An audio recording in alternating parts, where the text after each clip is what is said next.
I have a magnet under my white plate here. Let's put some ferrofluid on the plate. Ferrofluid is made of nanoparticles of iron, and when you apply a magnetic field to them, they follow the magnetic field lines in this spiky pattern here. The stronger the magnetic field is, the closer together the spikes form. So first let me show you what happens when I move a regular magnet near the ferrofluid. You can see it just sucks it up to the magnet. Okay, now let's bring the superconductor up to it. Okay, watch it push the spikes out of the way as I bring it close. That's because it's opposing the magnetic field at first. Now, if I were able to get it closer, then it would lock in place and it wouldn't push the spikes out of the way. But if I push it any closer, it's going to go into the ferrofluid.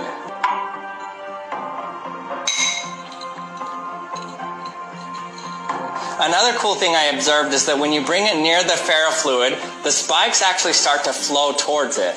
Now this seemed odd to me because there wasn't a reason magnetically why it should do that. So I tested it with just plastic that was cold, not a superconductor, and it did the same thing. Bring it over to the point of the bolt and just gently drop it on there. Okay. In fact, you don't even have to touch it. It'll get pulled right over because of the magnetic field. Wow, look at it building up. Whoa! That is so cool. It's turning, I don't even know how to describe it. It almost looks like if I touched it, it'd be spiky. Watch this. Okay, wow. The magnet is actually drawing those particles. Keep loading it up. We're going to see how much fluid we can get on here. If you notice, you look really close, you can see they're like little spikes. Yeah, that's what it almost looks like. If I were to touch it, it would be spiky. Clearly, I know that's not the case. It's actually soft. It's still a liquid, but because of the magnetic field, it's actually taking on a different shape. Those little particles are actually little magnets, but they've been coated with a surfactant so they won't stick to themselves. But in the presence of a very strong magnet, they'll begin to take on these interesting shapes. Oh, look, it's starting to get spiky even on the threading of the bolt. Yeah. That is super neat. So it's fighting against gravity. The gravity is pulling it down. The magnet's pulling it down. Surface tension is trying to create these interesting shapes. Sure. But so it looks cool, right? Yeah, it's looks really very interesting. cool. Very cool. What would you use it for? Is the real question. And so if you have a hard drive with a spinning axis that you want to seal, you can use ferrofluid. You put two magnets around the axle and the ferrofluid will form a seal around the axle.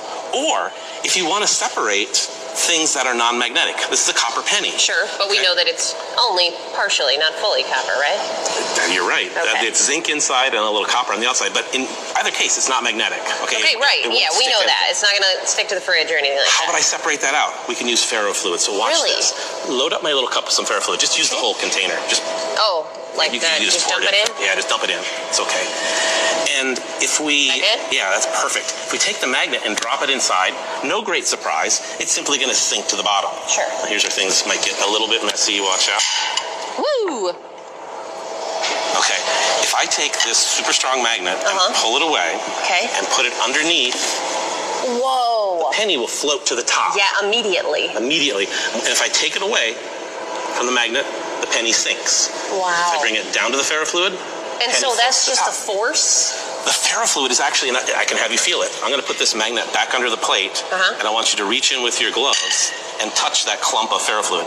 What does it feel like? Describe it. Oh, gel. It feels like a hard, gooey gel, and I can't grab it off here even though I want to. The density of the material has changed in the presence of a magnetic field, and this is one way that recyclers can actually separate non-magnetic or non-ferrous metals from magnetic metals. That is so neat, and you can't, I'm trying to even separate it, crazy. It won't work. It feels like Jell-O. It's really weird, but if we do take the magnet away, I'll try not to splash, it goes right back to the liquid. Wow, that is really neat. So then this almost, in theory, can be reused as well. The actual... It can, yes, absolutely. Yeah. Wow. There's even some talk of using this sort of nanotechnology to target drugs. So if we attach a specific drug to the nanoparticles here, we could put it in an entire body and it would all be dilute. But if we target an organ with a strong magnetic field, we can actually cause all of the drugs to go to that one location. So in theory, if you needed maybe a heart medicine that you didn't want going elsewhere, there could be a magnet used so that we could target that stuff using the tiny nanoparticles, and then take the field away,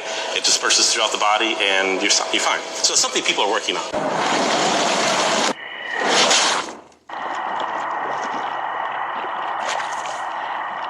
Can't commit to anything but a quick leaders on vacation and invite them. Who's burned in California? Quiet when I'm coming home and I'm on my own.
I'm afraid you won't survive. Some cells inside me will fight and defend their integrity till the very end.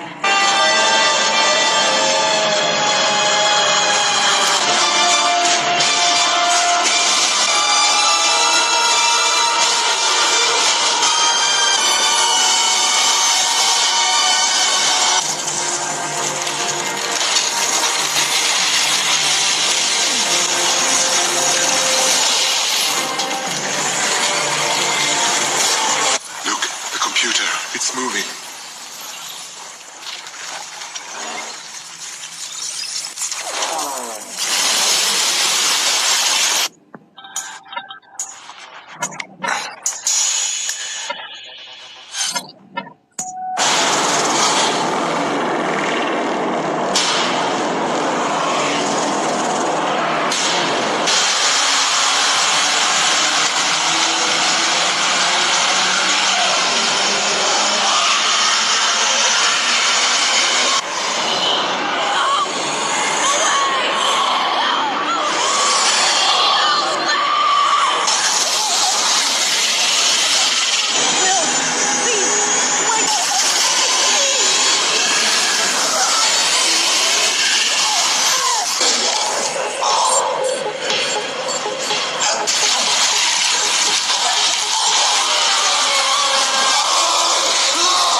Else? Most likely is why we are here.